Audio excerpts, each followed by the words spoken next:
सभी को प्रणाम। महाशक्ति की लोक यात्रा के पिछले वीडियो में हमने सुना कि वंदनीय माता जी का स्नेह सभी पर अनवरत बरस रहा है। वे घर परिवार के दायित्वों और कार्यालय के कामों को बड़ी ही कुशलता से संतुलन बनाए हुए करती हैं। वे बच्चों की चंचलता पर उन्हें क्रोध करके नहीं बल्कि प्रेम पूर्वक समझाने पर विश्वास रखती हैं। मृत्युंजय भाई साहब जो उस समय छोटे ही थे, एक दिन उनका हाथ मशीन में फंस जाने पर उन्हें बहुत चोट आई। उपचार के दौरान उनका ऑपरेशन भी करना पड़ा। उस स्थिति का भी उन्होंने धैर्यपूर्वक सामना किया।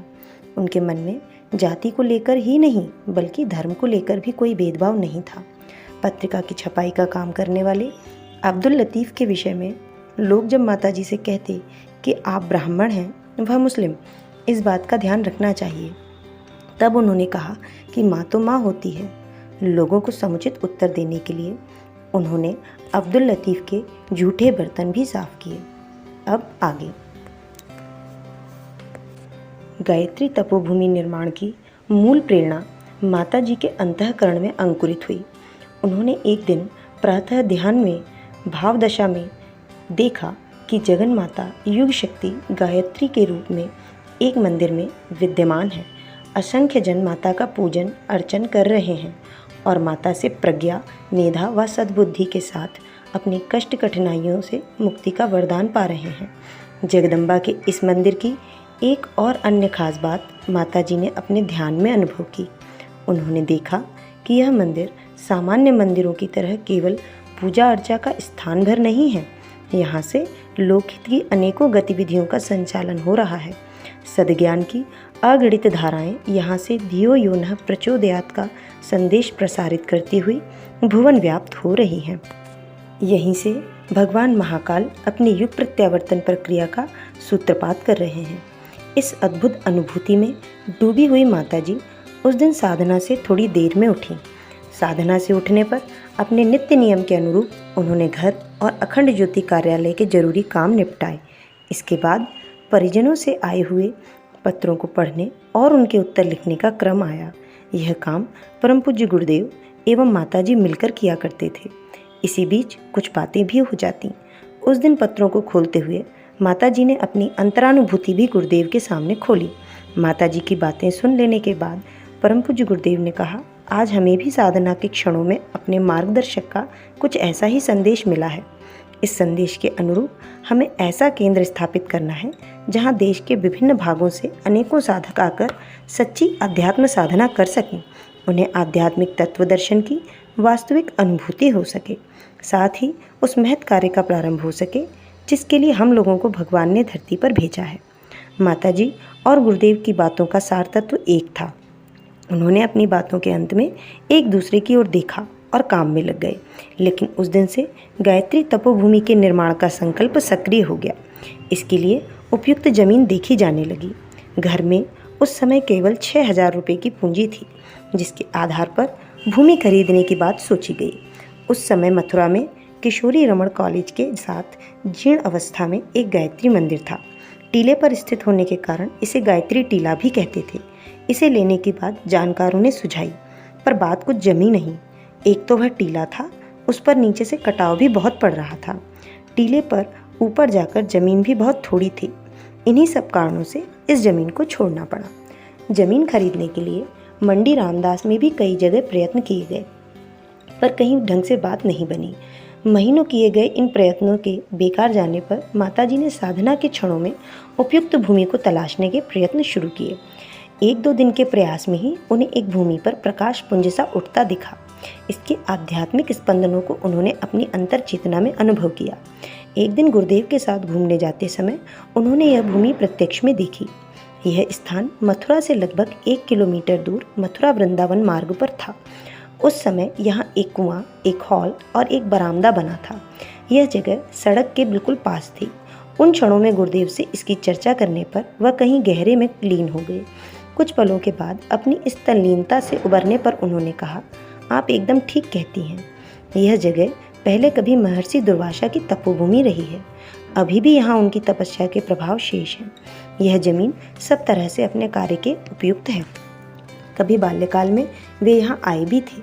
इसको खरीदने के लिए बात चलाई गई। जिसकी जमीन थी वह व्यक्ति भी आसानी से तैयार हो गया। थोड़े ही दिनों में सारी सरकारी औपचारिकताएं पूरी करते हुए जमीन की रजिस्ट्री हो गई। इस तरह भूमि का मसला हल हो गया, परंतु इसी के साथ एक नई समस्या खड़ी हो गई। ज़मीन खरीदने के बाद अब पास में बिल्कुल भी पैसे न बचे थे और उस पर कुछ बनवाकर उसे उपयोग में लाने के लिए पैसों की सख्त ज़रूरत थी।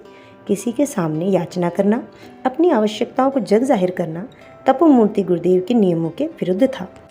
यद्यपि उस समय भी उनको जानने पहचानने वाले, उनके प्रति आस्था, निष्ठा एवं भक्ति रखने वाले कम नहीं थे। बस उनके एक इशारे भर की देर थी और कदमों में धन की ढेरी लग जाती। पर यह बात उनके तपोनिष्ठ जीवन की मर्यादा के विरुद्ध थी। हालांकि धन की ज़रूरत तो थी ही, इस ज़रूरत को माताजी भी अनुभव कर रही थी। उन्होंने कुछ सोचा और एक पल की देर लगाए बिना अपने सारे जेवर और पास का रुपया गुरुदेव के चरणों में रख दिया। बिना कहे, बिना कोई हल्का सा भी संकेत किए, बिना तनिक सा भी जताए, माताजी ने मौन भाव से अपना सब कुछ दे डाला। गुरुदेव ने उन्हें एक बार हल्के से टोका भी, आप ऐसा क्यों करती हैं? कहीं ना कहीं से धन की व्यवस्था हो ही जाएगी। गुरुदेव की इस बात पर माताजी कुछ बोली नहीं, बस उनकी आंखें भर आईं। उन्हें इस तरह देखकर गुरुदेव भी कुछ बोल न सके, बस चुपचाप उनकी निधि स्वीकार कर ली। गायत्री तपोभूमि के निर्माण एवं गायत्री परिवार के संगठन के लिए उनका यह अपूर्व अनुदान था। सामान्यतः नारियों का अपने आभूषणों के प्रति अतिरिक्त मोह देखा जाता है। आयु के किसी भी मोड़ पर उनका यह मोह प्रायः कम होने के बजाय बढ़ता ही है। पहले अपने लिए, फिर अपने लिए नहीं तो अपनी किसी बेटी या बहू के लिए वे आभूषणों को बनवाती, गढ़वाती हैं। यह सिलसिला कहीं भी किसी भी समय थमता नहीं, परंतु माताजी ने नारी प्रकृति की इस सामान्य कमजोरी के उल्टे यह अद्भुत कार्य कर दिखाया। वह भी बड़ी ही सहजता से। वह ऐसा इसलिए कर सकी क्योंकि उन्होंने इस सत्य को गहराई से जान लिया था कि वास्तविक श्रृंगार शरीर का नहीं, व्यक्तित्व का होता है, और व्यक्तित्व का श्रृंगार सुवर्ण के रत्न जड़ित आभूषण नहीं, तप और विद्या है। इन्हीं दोनों के सतत अर्जन से व्यक्तित्व अलंकृत होता है, और यह अलंकरण भी ऐसा होता है कि जिसे देखकर भूतल के सामान्य नर नारी ही नहीं, ऊर्ध्व लोगों के देवी देवता भी, ऋषि महर्षि भी, सिद्धजन भी चमत्कृत रह जाते हैं। इस सत्य को पहचानने वाली माताजी ने उस दिन केवल अपने आभूषण ही नहीं दिए, बल्कि बहुमूल्य वस्त्रों का भी परित्याग कर दिया और आंतरिक ही नहीं, बाह्य तपस्या के भी सभी आयामों के परिपालन के लिए संकल्पित हो गई। उन क्षणों में ऐसा लगा जैसे माता सीता ने वनवासी प्रभु राम के साथ चलने के लिए तपस्विनी वेश धारण कर लिया हो। जिन आंखों ने यह दृश्य निहारा वे धन्य हो गईं, और जो अपने भाव जगत में अभी इन क्षणों में इस दिव्य दृश्य का साक्षात्कार कर रहे हैं, उन पर भी माता भगवती और प्रभु श्री राम की अद्भुत कृपा है। तपोनिरत युगल का संकल्प मूर्त होने लगा। गायत्री तपोभूमि अपना आकार पाने लगी। इसके ऊर्जा केंद्र के रूप में युग शक्ति माता गायत्री का ठीक वैसा ही मंदिर बना जैसा कि माताजी ने अपनी ध्यानस्थ स्थिति में अनुभव किया था। युग शक्ति की प्राण प्रतिष्ठा से पूर्व माताजी अपने आराध्य के साथ विशेष साधना में संलग्न रहीं। इस शुभ घड़ी में 2400 तीर्थों की रज एवं 2400 पवित्र स्थानों का जल यहाँ लाया गया। इसके अतिरिक्त और भी कुछ ऐसी दिव्य क्रियाएं गोपनीय स्तर पर संपन्न की गईं, ताकि माता की चेतना इस महामंदिर में सद्य जागृत रहे और इस स्थान का अमोघ प्रभाव सभी को दीर्घकाल तक अनुभव होता रहे। मंदिर निर्माण के साथ अन्य गतिविधियों के संचालन की व्यवस्था यहाँ की गई। पवित्र यज्ञशाला में दिव्य अग्नि की स्थापना हुई। साधना सत्रों के साथ अनेकों तरह की योजनाएं यहाँ से संचालित होने लगीं। दूर दूर से लोगों के आने का सिलसिला चल पड़ा। जो भी यहाँ आते थे उन सबका एक साथ सामूहिक परिचय एक ही था कि वे सभी माताजी के बच्चे थे। उन सबके मन अपनी माँ के लिए हुलसते थे। उन सभी के प्राणों में अपनी माँ के लिए पुकार थी। माँ के प्यार का, दुलार का, उनके वात्सल्य का चुंबक उन्हें यहाँ खींच लाता था। माता भी अपने बच्चों को संस्कार देने के लिए प्रयत्नशील थीं। उनका सतत प्रयास यही था कि उनके बच्चों की चेतना उत्तरोत्तर निर्मल, पवित्र एवं परिष्कृत हो। इसके लिए जो भी आवश्यक होता वह निरंतर किया करती। आज के लिए इतना ही। ओम शांति। मातृशक्ति के चरणों में नमन। जय सनातन संस्कृति।